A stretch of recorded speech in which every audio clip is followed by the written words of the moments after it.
Друг кто такой сегодня? Кто такой друг сегодня? Друг это тот человек, который, посмотрев на своего друга, может определить его беду, его несчастье. Друг это тот, когда в трудное время, когда ему что-то не хватает, не ждет, пока его друг его попросит.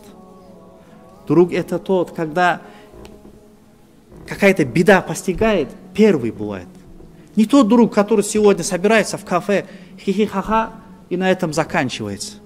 Или чай пьют где-то, потом обсуждают друг друга. Это не друг, это враг ему. Это враг, братья. Сегодня несколько, я даже своим талибам говорил, приходят, которые попадают в долги, люди приходят, которые живут нормально, жили нормально. И просят помощи, помоги как-нибудь, нету ли помощи, как-нибудь оказать, объявить. Когда я говорю, у тебя же этот же друг, тот Хаким друг, ты же постоянно с ним бываешь. Да нет, я не хочу, чтобы мои проблемы они знали. Так зачем тогда дружишь с ним-то? Зачем такие друзья нужны? Друг это тот человек, который в беду в первую очередь должен быть впереди.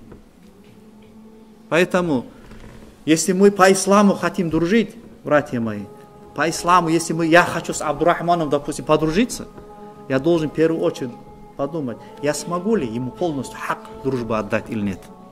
Я расскажу такой случай. Один богатый человек был, рахимахуллах, он ушел из жизни. В 90-е годы он очень богатый человек был, попал в беду. Когда он был богатым, к нему ходили все люди.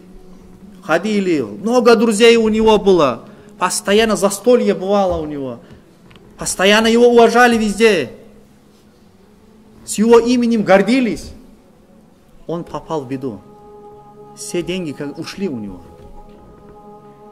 Все деньги ушли и пропали эти друзья.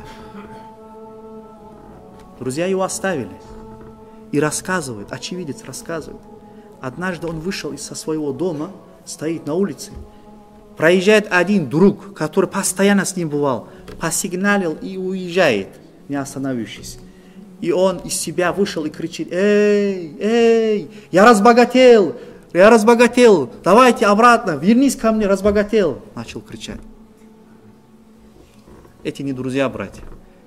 Эти есть те враги, которые на том свете будут жаловаться на нас с вами.